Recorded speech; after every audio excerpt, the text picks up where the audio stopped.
بسم اللہ الرحمن الرحیم۔ السلام علیکم۔ کوئی اسے کملا کہتا تھا تو کوئی جھلا، لوگ اسے پاگل سمجھتے تھے، لیکن میں جانتا تھا کہ وہ پاگل نہیں ہے۔ پاگل تو وہ لوگ ہیں جو اسے پاگل سمجھتے ہیں۔ اس کا نام ممتاز عرف تاجی تھا۔ گاؤں میں تاجی سدھو جھلے کے نام سے مشہور تھا۔ لوگ بھی اپنی جگہ ٹھیک تھے، کیونکہ اسے لوگوں کی طرح چالاکیاں نہیں آتی تھی۔ نہ اسے دوسروں کو دھوکہ دینا آتا تھا، نہ ہی اس نے کبھی خود کو نیک پرہیزگار ثابت کرنے کی کوشش کی تھی، اور ایسے لوگ دنیا والوں کی نظر میں پاگل ہی ہوتے ہیں۔ ممتاز کی عمر یہی کوئی 24-25 سال ہوگی۔ میرے محلے میں اپنی بوڑھی ماں کے ساتھ ایک کمرے کے ایک مکان میں رہتا تھا۔ بچپن سے ہی دایاں ہاتھ اور پاؤں کمزور تھا، جس کی وجہ سے چلنے اور کام کرنے میں مشکل ہوتی تھی، مگر پھر بھی کچھ نہ کچھ کرتا۔ کبھی کسی کی بکریاں چراتا تو کبھی لوگوں کے کوئی چھوٹے موٹے کام کرتا۔ بدلے میں لوگ اسے 100-200 روپے دے دیتے اور ممتاز وہ پیسے لا کر اپنی ماں کے ہاتھ پر رکھتا۔ حالانکہ اس کا ایک بازو اتنا کمزور تھا کہ اس سے اشارہ بھی کرنے لگتا تو پریشان ہو جاتا، بازو کانپ جاتا تھا۔ ممتاز کو ایک اور پریشانی بھی تھی کہ ہماری طرح روانی سے بول نہیں سکتا تھا۔ بات کرتے ہوئے کئی جملے ادھورے چھوڑ دیتا، جس کی وجہ سے اس کی بات سمجھنے میں دوسروں کو مشکل پیش آتی، مگر میں اس کی ہر بات آسانی سے سمجھ لیتا۔ شاید اس لیے وہ میرے زیادہ قریب تھا اور مجھے بھائی اور دوست سمجھتا تھا۔ وہ اکلوتا نہیں تھا، اس سے 3 بڑے بھائی تھے جو شادی شدہ اور بچوں والے تھے۔ سب سے بڑی 2 بہنیں تھیں، وہ بھی شادی شدہ تھیں۔ اس کے باوجود ممتاز کا اس دنیا میں بوڑھی ماں کے سوا کوئی سہارا نہیں تھا۔ 2 بھائی تو اپنی بیوی بچوں کے ساتھ شہر چلے گئے، جو ایک یہاں تھا۔ وہ صحن میں دیوار بنا کر ممتاز اور ماں سے الگ ہو گیا، کیونکہ اس کی بیوی اپنی بوڑھی ساس اور پاگل دیور کو برداشت نہیں کر سکتی تھی۔ بیٹے نے ماں سے کہا تھا کہ اگر آپ نے اکیلے میرے ساتھ رہنا ہے تو آ جائیے، میں اپنے پاگل بھائی کو اپنے ساتھ نہیں رکھوں گا۔ یہ سنتے ہی ماں غصے سے لال ہو گئی اور کہا کہ میں اپنے پاگل بیٹے کے ساتھ ہی رہوں گی۔ ممتاز کے بھائی میں اتنی ہمت نہیں تھی کہ وہ بیوی کے فیصلے کی مخالفت کر سکتا، لہٰذا ممتاز اس تقسیم پر بہت خوش تھا، کیونکہ اب اس کی ماں مار سے بچ گئی تھی۔ وہ ہر بات مجھے بتاتا۔ جس دن الگ ہوا بہت خوش تھا۔ میں نے کہا ممتاز آج بڑے خوش لگ رہے ہو۔ جواب میں اس نے بڑے جوش سے بتایا اور کہا کہ ماں بھابھی الگ ماں کو مار نہیں، کپکپاتے بازو سے نے خود کو تھپڑ مارتے ہوئے مجھے سمجھایا۔ میں پہلے ہی جانتا تھا، اس لیے فوراً اس کی بات سمجھ گیا۔ اس کے کہنے کا مطلب تھا کہ آج اس لیے خوش ہے کہ اماں بھابھی سے الگ ہو گئی، اب اماں کو مار نہیں مل سکے گی۔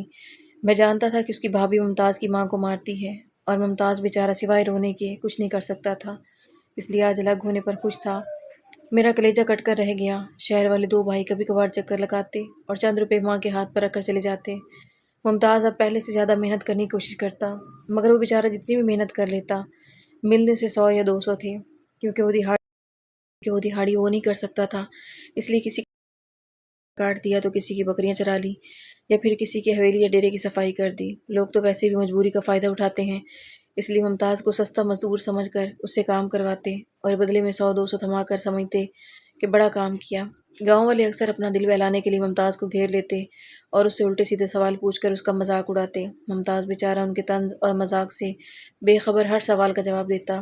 سننے والے کہکے لگاتے، ممتاز جیسے سیدھے سادے لوگ اور ان کی غربت دنیا داروں کے لیے مذاق ہوتی ہے۔ لوگ جان بوجھ کر پوچھتے، تاجی شادی کب کرنی ہے؟ اور ممتاز کانوں کو ہاتھ لگا کر کہتا، نہ شادی نہ۔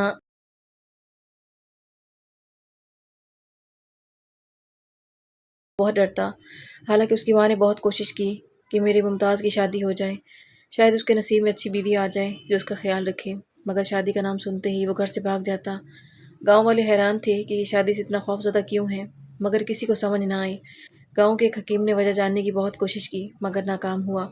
آخرکار اس کی بیٹی نے ممتاز سے پوچھنے کی کوشش کی۔ حکیم کی بیٹی نے بڑے طریقے سے پوچھا کہ تم شادی سے اتنے گھبراتے کیوں ہو؟ ممتاز نے کہا، نہ شادی نہ، اماں کو مار۔ میری بیوی، وہ لڑکی سمجھ گئی کہ یہ کیا کہنا چاہتا ہے۔ وہ سمجھتا تھا کہ اگر شادی کروں گا تو میری بیوی میری ماں کو مارے گی۔ اس کی بھابھی کی مثال اس کے سامنے تھی، اس نے جو دیکھا تھا اس کے معصوم ذہن میں وہی نقش ہو گیا۔ وہ اپنی ماں کے لیے ممتاز ساری دنیا کو ایک طرف کر سکتا تھا۔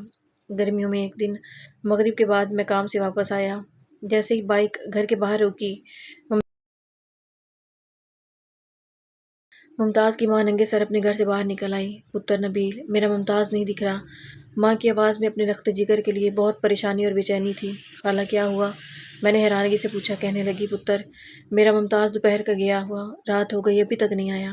پتر دیکھ تو صحیح اسے کہاں ہے وہ؟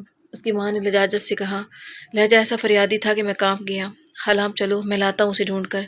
میں نے اسے تسلی دی اور وہیں سے واپس ہو گیا۔ میں ابھی دوسری گلی میں پہنچا تھا کہ سامنے سے ممتاز آتا دکھائی دیا۔ میں نے اس کے پاس بائک روکی اور ذرا سختی سے پوچھا، کہاں تھے تم؟ اس کے کپڑے گوبر اور مٹی سے بھرے ہوئے تھے اور اس میں سے گوبر کی بدبو آ رہی تھی۔ میں نمبردار کا کام، نے خوشی سے لرزتی آواز میں کہا۔ میں بائک سے اتر گیا اور اس کے کندھے پر شفقت سے ہاتھ رکھ کر کہا، کام کر لیتا لیکن ماں کو تو بتا کر جاتا۔ ہاں ہاں، اس نے اس بات میں سر ہلایا کہ ہاں بتانا ضروری تھا اور آئندہ بتاؤں گا۔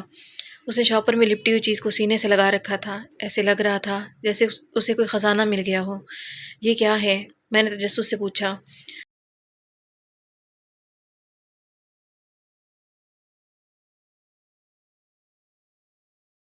اماں جوتی نہیں، میں جوتی لایا۔ میں چونک گیا، اس کا مطلب تھا کہ ماں کے پاس جوتی نہیں تھی۔ میں جوتی لایا ہوں۔ میرے کہنے پر اس نے خوشی خوشی کانپتے ہاتھوں سے شاپر کھولا۔ اس میں زنانہ جوتی تھی۔ میرے پوچھنے پر اسے کہ دن میں وہ نمبردار کے ڈیرے پر گیا جہاں اس نے سارا دن گوبر دھویا اور اسے 300 روپے ملے۔ بہت دن ہو گئے ماں کی جوتی ٹوٹ گئی تھی مگر کام نہیں ملا کہ لے آتا۔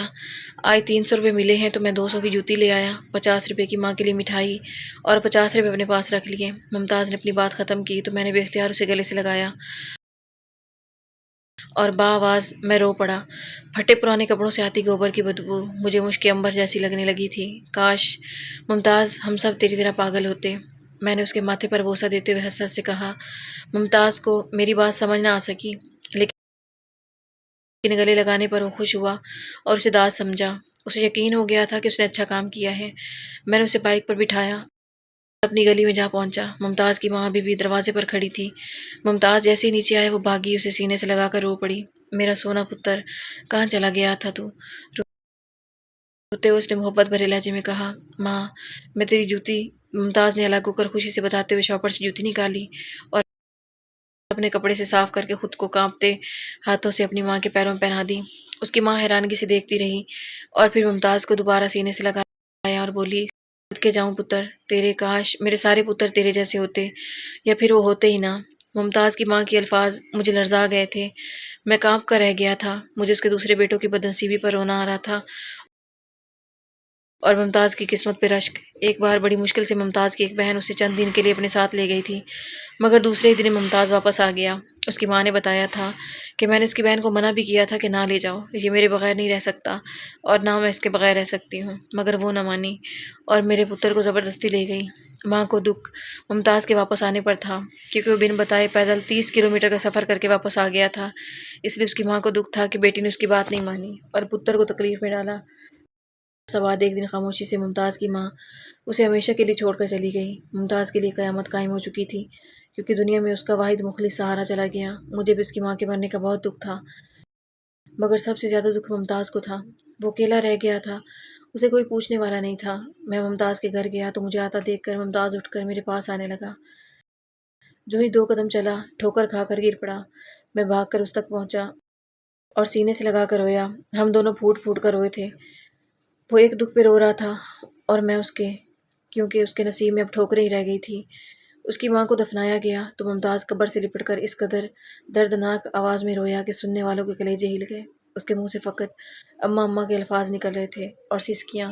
وہ ٹھیک سے بول نہیں سکتا تھا کہ اپنے غم لفظوں میں بیان کر سکتا مگر اس کی ماں کہنے میں چھپا غم دل چیر رہا تھا۔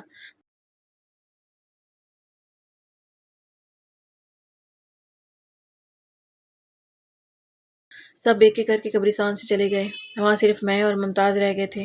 میں کچھ دیر بیٹھا رہا اور اسے جی بھر کے رونے دیا، پھر جیسے تیسے اسے اٹھا کر گھر لے آیا۔ رات کو بڑی مشکل سے میں نے اسے چند نوالے کھلائے اور پھر اسے سلا دیا۔ مجھے اپنا وعدہ نبھانا تھا جو میں نے ممتاز کی ماں سے کیا تھا۔ ایک بار اس کی ماں نے مجھ سے کہا تھا کہ نبیل پتر، زندگی کا بھروسہ نہیں، اگر مجھے کچھ ہو جائے تو بعد میں میرے پتر کا خیال رکھنا۔ پتر میں غریب ہوں، دعا کے سوا تمہیں کچھ نہیں دے سکتی، اللہ تمہیں اس کا اجر ضرور دے گا۔ اگلی صبح میں ممتاز کے پاس گیا، وہ رو رہا تھا۔ میں نے اسے زبردستی تھوڑا سا ناشتہ کرایا، پھر دوپہر اور رات کو ایسے ہی اسے دوپہر اور رات کو بھی اسے ایسے تھوڑا بہت کھانا کھانے پر مجبور کیا۔ دوسری صبح میں نے ممتاز کو ناشتہ دیا اور وہیں بیٹھا رہا۔ اب کچھ بہتر نظر آ رہا تھا۔ اس نے ناشتہ کیا اور ہاتھ پکڑ کر چوم لیا۔ بھائی، اماں آئی رات؟ اس کی آنکھوں میں چمک سی ابھری۔ اماں رات خواب میں آئی تھی، میں نے جملہ مکمل کیا۔ ہاں ہاں، اس نے زور زور سے ہاں میں سر ہلایا۔ اچھا، کیا کہہ رہی تھی؟ میں نے اس کا دل بہلانے کی غرض سے پوچھا۔ اماں ٹھیک نہیں۔ اس کی آنکھوں میں آنسو آ گئے۔ ٹھیک نہیں؟ کیوں؟ میں نے حیرانگی سے پوچھا۔ مجھے یاد کرتی، میں بھی یاد کر، اماں بہت یاد کرتی، اور میں بھی اماں کو یاد کرتا ہوں۔ مجھ سے کچھ بولا نہیں گیا، میں نے شفقت سے اس کے سر پر ہاتھ رکھ دیا۔ تیسرے دن ممتاز اور تاجی چلہ اس عقل مند اور سیانی دنیا کو چھوڑ کر اپنی ماں کے پاس چلا گیا۔ صبح میں اسے ناشتہ دے کر اپنے کام پر چلا گیا۔ دوپہر کو گھر سے پیغام آیا کہ ممتاز فوت ہو گیا۔ میں ساکت رہ گیا۔ اتنی جلدی، میں نے سوچا۔ پھر یاد آیا کہ وہ تو ماں کے بغیر ایک دن سے زیادہ نہیں رہ سکتا تھا۔ آج تو تیسرا دن تھا۔ ممتاز کو دفنا کر میں کافی دیر وہاں کھڑا رہا۔ دونوں ماں بیٹے کی قبر ساتھ ساتھ تھی۔ میں سوچ رہا تھا کہ آج ممتاز کو بھی چین مل گیا ہوگا، اور اس کی ماں کی بے چین روح کو بھی ممتاز کے الفاظ اماں ٹھیک نہیں، کیا یہ مطلب تھا کہ مرنے کے بعد بھی اس کی ماں کی روح اپنے سیدھے سادے بیٹے کے لیے تڑپ رہی تھی؟ کیونکہ وہ جانتی تھی کہ بیٹے ماں کے سگے نہ ہو سکے تو بھائی کے کیا سگے ہوں گے۔ اماں ان پڑھ ہونے کے باوجود رشتوں کی جمع تفریق سے بخوبی واقف تھی۔ ویسے بھی یہ پاگل دنیا ممتاز جیسے لوگوں کے قابل نہیں تھی۔